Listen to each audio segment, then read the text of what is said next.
Study point and tele channel में आपका फिर से एक बार स्वागत है। आज के इस वीडियो में हम जर्नल एंट्रीज करने वाले हैं जो आपके अकाउंटिंग में बहुत ज्यादा इंपॉर्टेंट होता है। इसी के जरिए हम बिजनेस के जो ट्रांजेक्शन है उसको समझते हैं। तो यहाँ पे हम आज जर्नल एंट्रीज करने वाले हैं और ये जो जर्नल एंट्रीज है वो आपका बेस्ड है जो हमने पिछली वीडियो में रूल्स के बारे में पढ़े थे उसके ऊपर बेस्ड है। तो अंत तक हमारे साथ इस वीडियो में बने रहिए। यहाँ पे जो हमने पिछले वीडियो में जो रूल्स पढ़े थे उसी के अकॉर्डिंग हम यहाँ पे क्वेश्चंस करने वाले हैं। टोटल मैं आपको यहाँ पे 10 क्वेश्चन कराने वाली हूँ, तो अंत तक हमारे साथ बने रहिए और इसको अपनी कॉपी में आप नोट करिए ताकि आपको और अच्छे से समझ में आ जाए। तो वीडियो में हम आगे बढ़ते हैं। यहाँ पे हमने जर्नल एंट्रीज लिखे हुए हैं। सबसे पहला जो क्वेश्चन लिखा है वो है आपका goods purchase from Ram on cash 4000। हमने राम से सामान परचेज किया है और उसका जो प्राइस है वो है आपका 4000 रुपए। क्योंकि आपका जो सामान है वो आ रहा है आपके पास, इसलिए आपको इसको डेबिट कर देना है और क्योंकि आपके पास से जो कैश है वो जा रहा है इसलिए आपको इसको क्रेडिट कर देना है। तो यहाँ पे आपका जो सोल्यूशन बनेगा वो है आपका purchase account debit to cash. आपका सामान आ रहा है तो हम उसको यहाँ पे परचेस के नाम से डेबिट कर देंगे। तो जब भी हमारा जो सामान रहता है उसको हम परचेस या सेल के नाम से लिखते हैं। परचेस मतलब होता है खरीदना और सेल मतलब होता है बेचना। तो यहाँ पे हम क्योंकि खरीद के ला रहे हैं, क्रय कर रहे हैं, इसलिए हम यहाँ पे परचेस लिखेंगे और जब हम सामान को बेचेंगे तो वहां पे सेल्स लिखेंगे। कभी भी आपको गुड्स का नाम नहीं लिखना है या फिर गुड्स नहीं लिखना है, उसकी जगह आपको सेल्स या परचेस लिखना है। परचेस कर रहे हैं या फिर खरीद रहे हैं तो परचेस और बेच रहे हैं तो सेल्स लिखना है। तो यहाँ पे हमने उसी तरीके से यहाँ पे परचेस लिख दिया है और यहाँ पे जो आपका कैश है वो आपके पास से जा रहा है इसलिए इसको हमने क्रेडिट कर दिया है। यहाँ पे हमने अमाउंट लिख दिया है और यहाँ पे हमने उसका जो नरेशन है उसको भी लिख दिया है। यहाँ पे नरेशन होता है कि जो भी काम हमने किया है उसको शॉर्ट रूप में बताना। जैसे हम लोग विज्ञान में जो निष्कर्ष लिखते हैं उसी तरीके से हमने भी यहाँ पे उसका जो नरेशन है उसको भी यहाँ पे लिख दिया है। दूसरा जो क्वेश्चन है वो है आपका electricity bill pay amount 4000। Electricity bill हमने पे किया है 4000 रुपए। तो यहाँ पे electricity bill account debit to cash ये आपका आंसर हो जाएगा। इलेक्ट्रिसिटी बिल को हमने डेबिट इसलिए किया है क्योंकि इलेक्ट्रिसिटी जो बिल है वो आपका खर्चा है, एक्सपेंस है। तो अकॉर्डिंग टू नॉमिनल अकाउंट जितने भी आपके एक्सपेंस है और लॉसेस है उसको डेबिट करना रहता है। तो यहाँ पे हमने इलेक्ट्रिसिटी बिल को डेबिट कर दिया है और आपका जो कैश है उसको हमने क्रेडिट कर दिया है क्योंकि कैश आपके पास से जा रहा है तो आपका जो कैश है वो क्रेडिट हो जाएगा। नीचे हमने यहाँ पे नरेशन लिख दिया है बीइंग इलेक्ट्रिसिटी बिल, क्योंकि हमने इलेक्ट्रिसिटी बिल दिया है तो यहाँ पे हमने इलेक्ट्रिसिटी बिल को यहाँ पे नरेशन के रूप में लिख दिया है और इलेक्ट्रिसिटी बिल को हमने डेबिट कर दिया और कैश को यहाँ पे क्रेडिट कर दिया। यहाँ पे अमाउंट हमने लिखा हुआ है 4000। तीसरा जो क्वेश्चन है वो है आपका furniture purchase on cheque amount 5000। हमने फर्नीचर परचेस किया है और अमाउंट है उसका 5000 और वो फर्नीचर जो हमने खरीदा है वो हमने चेक से खरीदा है। तो यहाँ पे जो चेक है वो आपका बताता है कि हमने यहाँ पे ऑनलाइन पेमेंट किया है। तो यहाँ पे जो आपका चेक है वो क्योंकि बैंक देता है तो हम वहां पे चेक की जगह बैंक लिखते हैं क्योंकि जो चेक है वो सिर्फ बैंक इशू कर सकती है। तो यहाँ पे हम चेक की जगह हमेशा बैंक लिखेंगे। यहाँ पे हमने furniture account debit to bank entry किया है क्योंकि यहाँ पे जो फर्नीचर है वो आपके पास आ रहा है इसलिए फर्नीचर आपका डेबिट हो जाएगा और बैंक आपका क्रेडिट हो जाएगा क्योंकि यहाँ पे जो आने वाला होता है वो डेबिट होता है और जाने वाला क्रेडिट होता है। ये आपका रियल अकाउंट का रूल है कि जो भी आपका आने वाला है उसको डेबिट करो और जो आपका जा रहा है उसको क्रेडिट करो।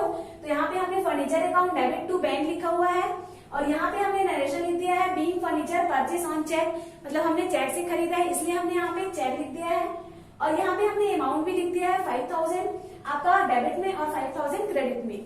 अगला जो क्वेश्चन है वो है आपका चौथे नंबर का goods purchase on 50% cash and 50% cheque amount 10000। हमने सामान खरीदा है, आधा हमने कैश में पे किया है, आधा हमने चेक में पे किया है। अमाउंट आपका है 10,000 रुपए, 10,000 रुपए। तो यहाँ पे आपका सामान आपके पास आ रहा है इसलिए हम सामान को डेबिट कर देंगे और दो चीजें आपके पास से जा रही है इसलिए हम कैश और बैंक मतलब दो चीजों को क्रेडिट करेंगे। तो यहाँ पे हमने एंट्री किया है purchase account debit to cash और टू बैंक और यहाँ पे हमने टोटल अमाउंट को लिख दिया है परचेस वाले में 10,000 रुपए और ये जो 10,000 रुपए है उसको हमने दो भागों में डिवाइड किया है 50% कैश एंड 50% चेक। कैश में हमने 50% 5000 लिखा हुआ है और वैसे ही आपने बैंक में 5000 जो 50% है उसको लिखा हुआ है। नीचे हमने नरेशन लिखा है being goods purchase on cash and cheque क्योंकि हमने दो तरीके से यहाँ पे जो सामान खरीदे उसका पेमेंट किया है तो यहाँ पे हमने कैश और चेक दोनों को ले लिया। यहाँ पे हमने चेक की जगह यहाँ पे हमने बैंक लिखा हुआ है, तो इसी तरीके से आपको भी लिखना है। 5वें नंबर का जो क्वेश्चन है वो है आपका furniture purchase on 50% cash and 50% cheque. अब हम जो एसेट्स है या फिर जो संपत्ति है उसको हम कैश या चेक दोनों में यहाँ पे कर रहे हैं। तो यहाँ पे हम जो फर्नीचर है उसको हम कैश और चेक दोनों में खरीद के ला रहे हैं। तो क्योंकि फर्नीचर आपके पास आ रहा है तो फर्नीचर अकाउंट आपका डेबिट हो जाएगा, कैश और जो आपका बैंक है वो क्रेडिट हो जाएगा, क्योंकि हम दो तरीके से खरीद के ला रहे हैं। तो उसका 50% आपको कैश में डाल देना है, 50% चेक में डाल देना है। टोटल अमाउंट आपको यहाँ पे फर्नीचर जो लिखा हुआ है उसके जस्ट ऊपर डेबिट साइड में लिख देना है। उसके बाद आपको नीचे नरेशन लिखना है, being furniture purchase on cash and cheque, मतलब हमने इसको परचेस किया है तो कैसे किया है, कैश और चेक दोनों में किया है तो हम दोनों को लिख देंगे।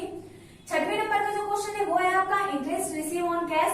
यहाँ पे आपका जो इंटरेस्ट है वो आपका इनकम है, तो जितने भी इनकम है उसको हम क्रेडिट करते हैं अकॉर्डिंग टू नॉमिनल अकाउंट। जितने भी आपके पास इनकम है और जितने भी आपके पास प्रॉफिट है उसको आपको क्रेडिट करना है। तो यहाँ पे हमने इनकम जो आपका है इंटरेस्ट रिसीव उसको क्रेडिट कर दिया है, और जो आपके पास आया है मतलब जो आपके पास कैश आया है उसको हमने यहाँ पे डेबिट कर दिया है। इसी की जगह अगर यहाँ पे आपको कैश की जगह चेक दिया रहता तो यहाँ पे आपको बैंक लिखना होता। तो इसी तरीके से आप जितने भी एंट्रीज है उसको कर सकते हैं। यहाँ पे आपको नरेशन लिखना है, being interest receive on cash, मतलब जो हमने इंटरेस्ट रिसीव किया है वो कैश में किया है। 7वें नंबर का जो क्वेश्चन है वो है आपका डिस्काउंट रिसीव ऑन चेक। ये आपका 6वें नंबर से ही रिलेटेड है, इसमें भी आपका जो डिस्काउंट रिसीव है वो भी आपका इनकम है। तो यहाँ पे क्योंकि हमें मिला है तो हमने यहाँ पे बैंक को डेबिट कर दिया है, और यहाँ पे डिस्काउंट रिसीव जो आपका इनकम है उसको हमने यहाँ पे क्रेडिट कर दिया है। अगला जो है 8वें नंबर का वो है आपका furniture purchase from furniture house amount 5000। हमने फर्नीचर परचेस किया है, अमाउंट है उसका 5000 रुपीज, तो यहाँ पे हमने इसको लिख दिया है। और फर्नीचर अकाउंट डेबिट करके यहाँ पे हमने फर्नीचर हाउस को क्रेडिट कर दिया है, क्योंकि फर्नीचर हाउस देने वाला है और फर्नीचर हमारे पास आ रहा है, इसलिए हमने फर्नीचर को यहाँ पे हमने डेबिट कर दिया है। और फर्नीचर हाउस क्योंकि एक पार्टी है हमें दे रही है सामान को, तो यहाँ पे आपका दोनों अकाउंट का रूल लगा हुआ है। पहला जो है वो आपका रियल अकाउंट और दूसरा जो है वो है आपका पर्सनल अकाउंट का। तो यहाँ पे रूल लगा हुआ है आने वाला डेबिट और देने वाला क्रेडिट। तो हमने फर्नीचर को डेबिट कर दिया और जो देने वाला है फर्नीचर हाउस को हमने क्रेडिट कर दिया। नरेशन लिख देंगे, being furniture purchase from furniture house. उसके बाद अगला 9वें नंबर का जो क्वेश्चन है वो है आपका goods purchase from Ram, 50% cash and 50% cheque. जो हमने यहाँ पे सामान खरीदा है वो 50% चेक में और 50% कैश में।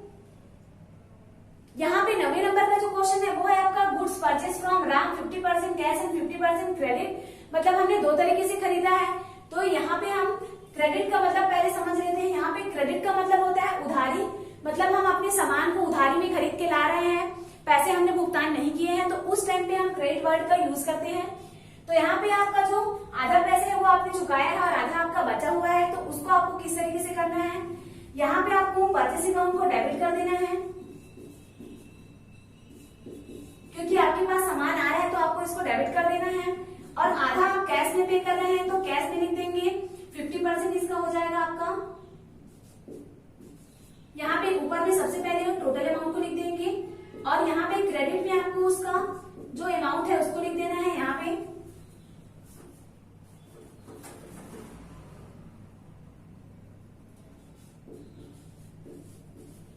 पे हो जाएगा 7500। और उसी तरीके से आपको यहाँ पे उस पार्टी का नाम लिख देना है, क्योंकि क्रेडिट है तो यहाँ पे आपको पार्टी का नाम लिखना पड़ेगा कि हमें किस पार्टी को पैसे देने हैं। ऐसे में बहुत सारे हमारे पास पार्टीज हो जाते हैं जिनको हमें पैसे देना रहता है, तो उस चीज को पता लगाने के लिए हमें यहाँ पे पार्टी का नाम लिखना पड़ेगा कि हमें किस पार्टी को देना है। तो यहाँ पे हम 2 राम करके लिख देंगे और अमाउंट लिख देंगे 7500। तो इस तरीके से आपकी जो एंट्रीज है वो कंप्लीट होती है। और यहाँ पे आपको नरेशन लिख देना है, बीइंग गुड्स परचेस ऑन 50% आपका कैश एंड 50% जो है वो आपका क्रेडिट है। जो 10वें नंबर का क्वेश्चन है वो आप लोगों के लिए होमवर्क रहेगा, तो यहाँ पे मैं इसको लिख देती हूँ।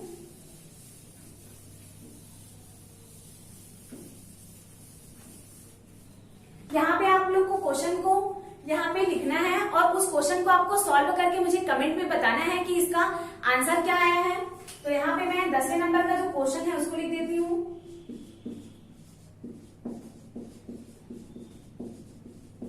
Goods purchase from Ram 25% cash, 25% cheque and 50% credit. Amount है यहाँ पे 20,000। इस क्वेश्चन का सोल्यूशन आपको बनाना है और मुझे बताना है कि आपका जो कैश है उसमें कितना अमाउंट आ रहा है, चेक में कितना अमाउंट आ रहा है और क्रेडिट में कितना अमाउंट आ रहा है। तो इसी तरीके से और भी टैली से रिलेटेड जानकारियों के लिए आप हमारे चैनल को सब्सक्राइब करें, इस वीडियो को लाइक करें और अपने दोस्तों के साथ शेयर जरूर करें जिन्हें कॉमर्स के बारे में कोई नॉलेज नहीं है और वो जनरल इंटरेस्ट कर रहे हैं या फिर कॉमर्स के बारे में जानकारी हासिल कर रहे हैं। तो उनको ये वीडियो जरूर शेयर करिए ताकि उन्हें भी इसके बारे में पता चल सके। वीडियो देखने के लिए आपका धन्यवाद।